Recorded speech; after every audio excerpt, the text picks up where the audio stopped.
Masuknya Gibran di kontestasi Pilpres 2024 masih menjadi perdebatan, apalagi karena melibatkan Mahkamah Konstitusi yang kini sedang diselidiki adanya pelanggaran etik oleh Majelis Kehormatan. Setelah bersidang sepekan, besok Selasa 7 November, Majelis Kehormatan Mahkamah Konstitusi akan memutuskan pelanggaran etik yang dilaporkan terhadap 9 hakim Mahkamah Konstitusi. Fokus laporan ada pada Anwar Usman yang punya konflik kepentingan karena memutus perkara yang berhubungan dengan keponakannya, yakni Gibran Rakabuming Raka untuk maju pada Pilpres.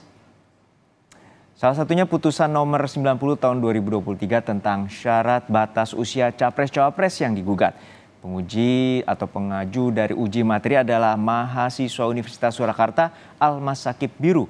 Almas mengaku penggemar dari Gibran, wali kota Solo yang adalah putra sulung dari Presiden Joko Widodo, sehingga ia ingin agar Gibran bisa maju di Pilpres 2024. Konsekuensinya adalah Gibran Rakabuming Raka atau putra sulung presiden atau anak presiden bisa menjadi cawapres bagi Prabowo. Tak hanya itu, karena putusan itu 9 hakim konstitusi dilaporkan ke Majelis Kehormatan Mahkamah Konstitusi. Janggalan pada proses memutuskan perkara nomor 90 juga ditemukan Perhimpunan Bantuan Hukum Indonesia atau PBHI. Yakni berkas uji perkara nomor 90 yang tadinya sudah ditarik Almas kemudian dibatalkan untuk ditarik. Tapi saat kembali diajukan alias batal ditarik oleh Almas justru tanpa tanda tangan pengaju dari uji materinya sendiri yakni Almas ataupun kuasa hukumnya.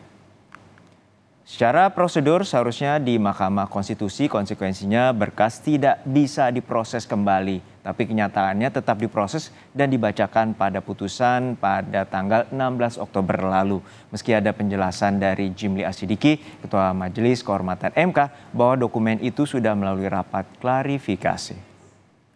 Sementara dari pemeriksaan Majelis Kehormatan ada dugaan kebohongan Anwar Usman saat beralasan sakit. Anwar sakit sehingga tidak bisa menghadiri pengambilan keputusan untuk 3 perkara syarat usia Capres-Cawapres selain yang diajukan selain dari pihak Almas. Namun Anwar tiba-tiba hadir di pengambilan keputusan untuk Almas sehingga membuat putusan secara voting mengesahkan seseorang. Meski belum berusia 40 tahun, asal sudah menjadi kepala daerah bisa diajukan sebagai Capres-Cawapres yang ini menjadi dugaan bahwa menjadi karpet merah bagi anak presiden Gibran Rakabuming Raka.